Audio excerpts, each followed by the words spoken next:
Assalamualaikum warahmatullahi wabarakatuh. Selamat pagi anak-anak.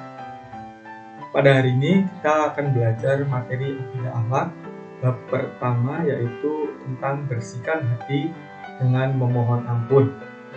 Sebelum memulai pelajaran, mari kita berdoa terlebih dahulu. Berdoa, mulai. Bismillahirrahmanirrahim. Radina billahi robba, wabil islami dina, wabil qur'ani imama, wabi muhammadin nabiyya wa rasulah. Rabbi zidni ilma, warzuqni fahma. Amin. Anak-anak, untuk materi bersihkan hati dengan memohon ampun, itu ada beberapa KD atau kompetensi dasar yang harus kalian capai.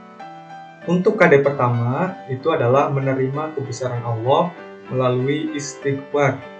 KD kedua, itu menunjukkan sikap rendah hati dan pemaaf sebagai wujud implementasi istighfar.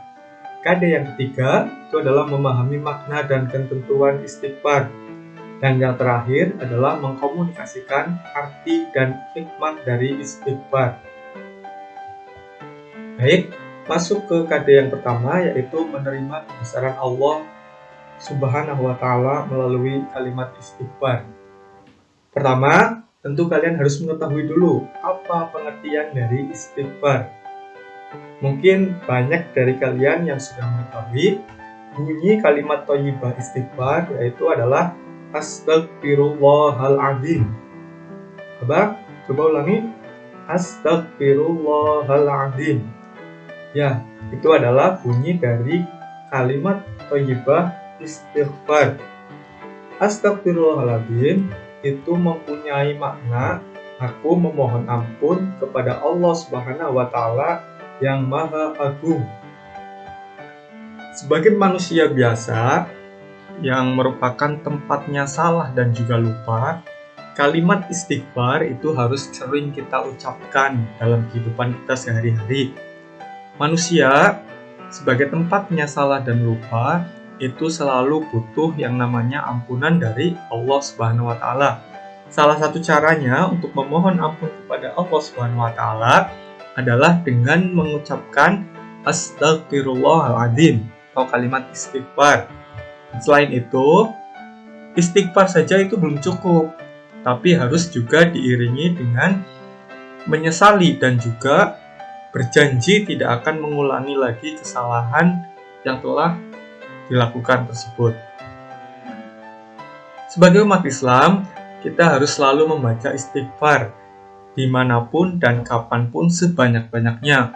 Dalam sebuah hadis diriwayatkan bahwa Rasulullah setiap bangun pagi itu selalu beristighfar sebanyak 70 kali.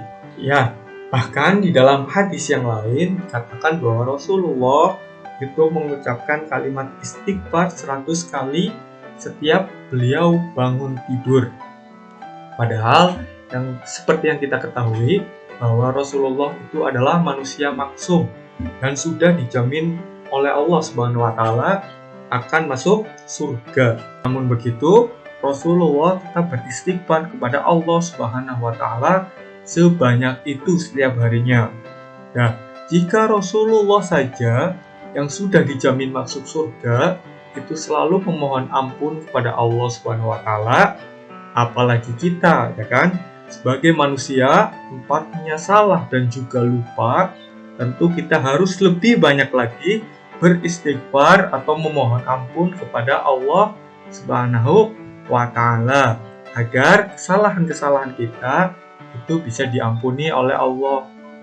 Dalam tradisi kita sebagai umat Islam yang ada di Indonesia, kita biasa menggunakan momen Idul Fitri atau Lebaran itu sebagai waktu yang tepat untuk saling bermaaf-maafan sesama manusia.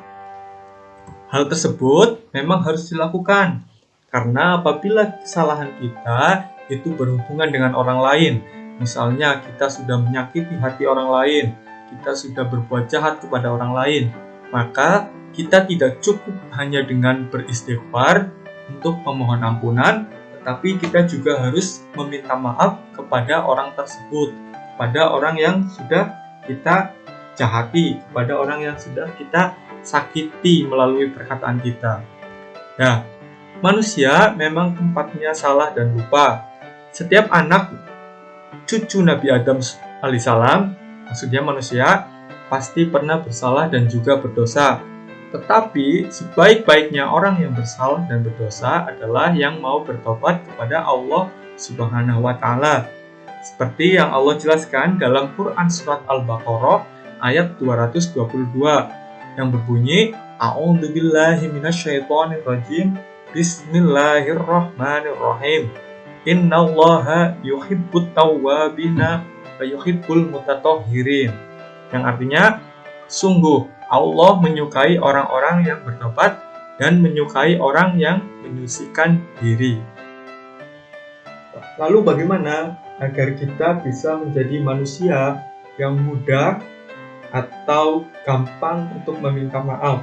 Salah satu caranya adalah dengan menerapkan sifat rendah hati atau tawadu. Tawadu atau rendah hati merupakan suatu sikap yang menyadari keterbatasan kemampuan diri dan ketidakmampuan diri sendiri, sehingga seseorang tidak mudah menjadi angkuh dan tidak pula menjadi sombong. Dengan sikap dan juga sifat rendah hati pada diri kita, maka kita akan mudah menjadi seseorang yang pemaaf dan juga untuk meminta maaf. Sebab jika kita memiliki sifat tawadu atau rendah hati, kita akan sadar bahwa kita juga manusia biasa, kita tidak sempurna, kita sangat mungkin melakukan kesalahan dan juga kehilafan. Oleh karenanya, kita akan lebih mudah, kita akan lebih gampang untuk meminta maaf dan juga memaafkan apabila ada orang lain yang melakukan kesalahan atau melakukan perbuatan yang tidak mengenakan pada kita. Sikap tawadu atau rendah hati itu juga akan membuat diri kita itu lebih terbuka untuk menerima kritikan, masukan ide-ide baru, dan juga saran dari orang lain. Nah, ada beberapa ciri pada seseorang yang memiliki sifat atau sikap rendah hati dan pemaaf. Yang pertama, ciri-cirinya adalah tidak suka atau tidak berambisi menjadi orang terkenal. Yang kedua, menjunjung tinggi kebenaran dan bersedia menerimanya, atau sportif dan jujur. Yang ketiga, tidak segan dan malu bergaul dengan fakir miskin, bahkan membantu mereka. Yang keempat, ringan tangan dalam membantu orang-orang yang memerlukan bantuan. Dan yang terakhir, tidak merasa berat berterima kasih atas kebaikan orang lain dan tidak keberatan untuk memaafkan mereka yang telah berbuat salah. Itu adalah 5 ciri-ciri orang yang bersifat atau bersikap rendah hati dan pemaaf. Coba kita hayati bersama. Apakah di dalam diri kalian, diri kita, sudah ada 5 ciri-ciri tersebut? Kalau sudah ada, berarti kita adalah termasuk orang-orang yang bersifat atau bersikap rendah hati atau tawadu. Selanjutnya adalah hikmah di balik kebiasaan kita membaca istighfar. Yang pertama, itu hati menjadi tenang.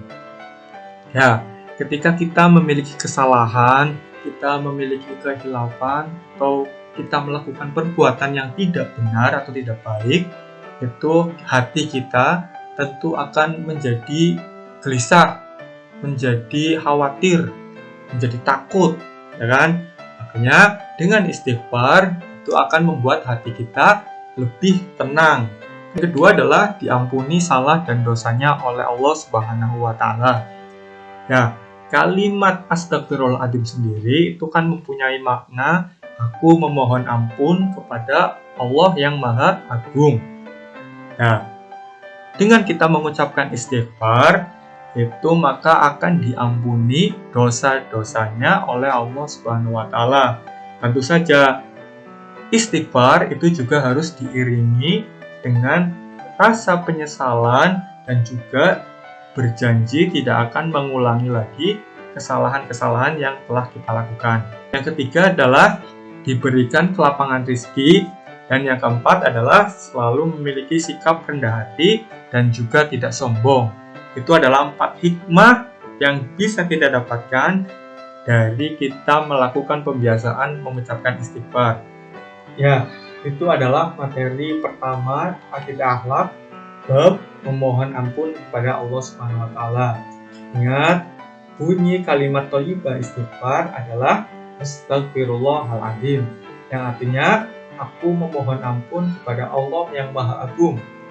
Sebagai manusia biasa, tempatnya salah dan lupa, maka kita harus sering-sering mengucapkan istighfar atau beristighfar, mengucapkan Astagfirullahaladzim. Tapi ingat bahwa beristighfar saja itu tidak cukup, tetapi juga harus diiringi dengan rasa penyesalan dan juga berjanji tidak akan mengulangi lagi kesalahan yang telah kita lakukan. Demikian pembelajaran pada hari ini untuk bab ini. Sampai jumpa di pertemuan selanjutnya. Semoga apa yang kita pelajari hari ini bisa bermanfaat untuk kita. Terima kasih. Wassalamualaikum warahmatullahi wabarakatuh.